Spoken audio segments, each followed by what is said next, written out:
July 2025-এ news পোর্টালের প্রতিবেদনের সূত্রে আমরা জানতে পারি যে একটি তথাকথিত জঙ্গি মামলায় পলাতক আসামি হিসেবে আমাদের নাম জাকারিয়া মাসুদ এবং আমার নাম আসিফ আদনান যুক্ত করা হয়েছে।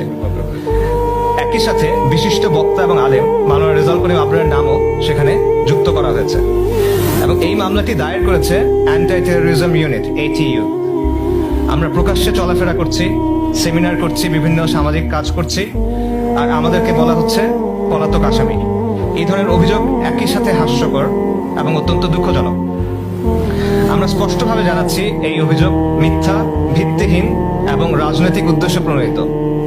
মামলার অভিযোগে যেসব বিষয় উল্লেখ আছে তার সাথে আমাদের সরাসরি বা প্রত্যক্ষ বা পরোক্ষ কোনো ধরনের সম্পর্ক নেই। আমরা কোনো অপরাধমূলক কর্মকাণ্ডে জড়িত নই। আমি একজন লেখক, রিসার্চার, অ্যাক্টিভিস্ট এবং পাবলিক স্পিকার। জাকারিয়া মাসুদ একজন জনপ্রিয় লেখক ও দায়ী। করিম আবরার একজন জনপ্রিয় বক্তা এবং বিশিষ্ট আলেম। আমাদের সমস্ত কাজ, লেখালেখি, বক্তব্য, কার্যক্রম পাবলিক ডোমেইনে বিদ্যমান।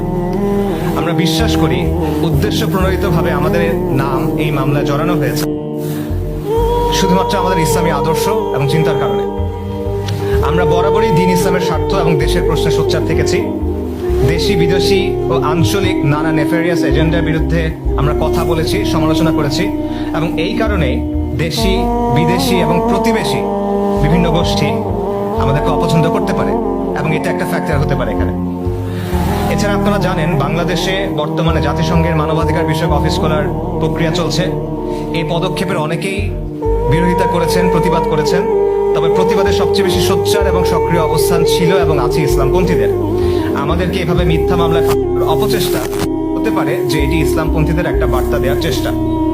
আমরা এই ভিত্তিহীন মামলার তীব্র প্রতিবাদ জানাচ্ছি এবং এই মামলাটি শুধু আমাদের জন্য মানহানিকর না, বরং এটা আমাদের নিরাপত্তার জন্য হুমকি। আমরা ইতিমধ্যে আইনি পরামর্শ গ্রহণ করছি এবং পরিস্থিতি অনুযায়ী পরবর্তী পদক্ষেপ আমরা গ্রহণ করবো ইনশাআল্লাহ।